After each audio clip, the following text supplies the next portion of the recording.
আরে দাঁড়ান, আজকে আবার চলে এসেছি আর একটা শরবতের রেসিপি নিয়ে।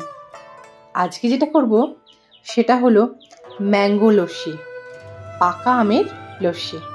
চলুন তাহলে দেখে নিন আমি কিভাবে বানাচ্ছি। প্রথমে এরকম একটা পাকা আম, এটা মাঝারি সাইজের একটা পাকা আম আমি নিয়েছি।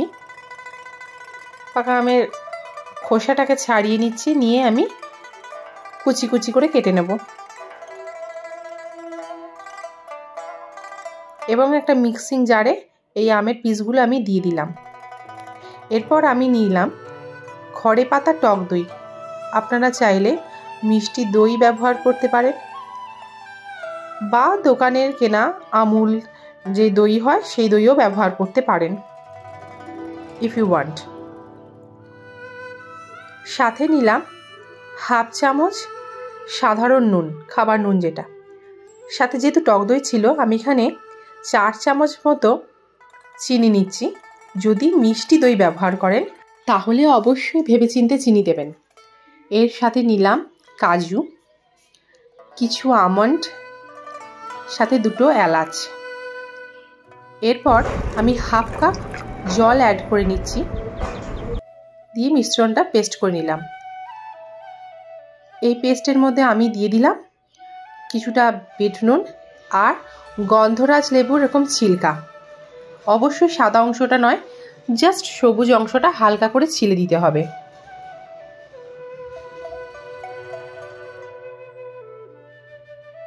ভালো করে ঘাঁটিয়ে নিলাম।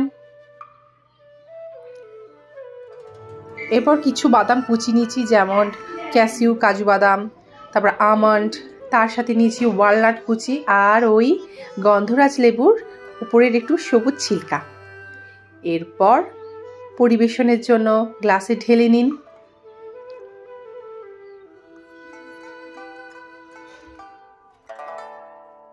উপর থেকে আস্তে আস্তে ওই বাদামগুলোকে ছড়িয়ে দেবেন একটা একটা করে।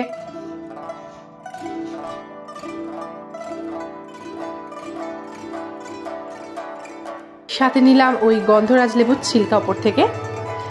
আর যেটা গরমে না দিলেই নয় সেটা হলো বরফ। বরফ তো দিতেই হবে কলিজা ঠান্ডার জন্য, অবশ্যই বরফ দেবেন। যার যতটা প্রয়োজন ঠান্ডা ততটাই বরফ দেবেন।